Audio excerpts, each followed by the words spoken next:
Hello, welcome to this edition of the EU Weekly Review, which focuses especially on the ongoing Conference on the Future of Europe. Here are some of the most important events over the past 7 days. Slovaks who are active on the digital platform of the Conference on the Future of Europe most often discuss climate change, boosting the economy, social justice and employment, according to a survey carried out by consulting company Kantar. When it comes to climate change, energy and transport, micro-mobility models and renewable sources of energy are the most popular themes. Slovaks call for EU funding to be redistributed to support local development and to strengthen the production of goods within the single European market. They were also interested in joint foreign policy, the promotion of education, a common European identity, and the need to reform European institutions and support European funds. The final session of the conference's civic panel on climate change, the environment and health, held in Warsaw between the 7th and 9th of January, concluded with 51 recommendations and 5 topics to be addressed. About 200 participants from all over EU member states met to determine topics to be dealt with by a plenary conference in Strasbourg on the 21st and 22nd of January.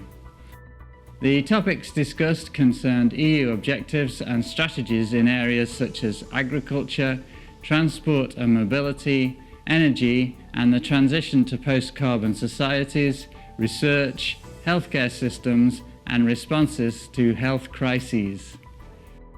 The aforementioned plenary in Strasbourg will also examine the 39 final recommendations from the panel that took place in Florence in December and focused on European democracy, values and rights, the rule of law and security. 2 other panels, one in Maastricht set to focus on the EU's position in the world of migration, and another in Dublin dealing with the economy, social justice, education, culture, the digital transformation, youth and sport, have been postponed until February due to the pandemic situation.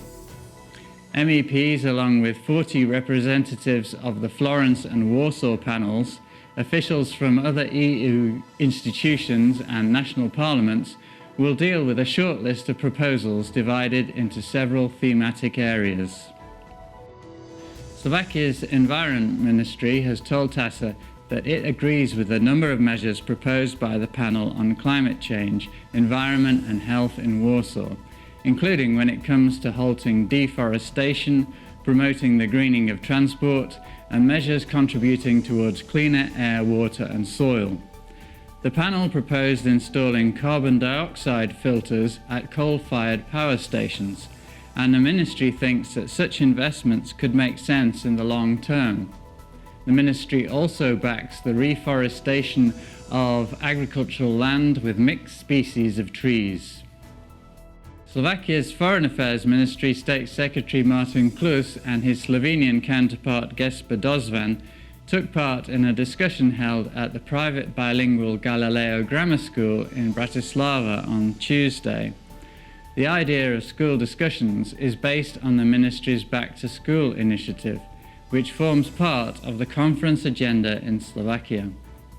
Klus noted that the students were particularly interested in the 2 countries' attitudes to the Nord Stream 2 gas pipeline project and the situation on the Russian-Ukrainian border. Dozvan also presented experience from the recent Slovenian presidency of the Council of the EU to the students. As part of the Back to School project, officials are visiting primary and secondary schools throughout Slovakia in order to encourage young people to show interest in what is happening in the EU. And that's all for this week's EU Weekly Review. Thanks for watching. See you next week.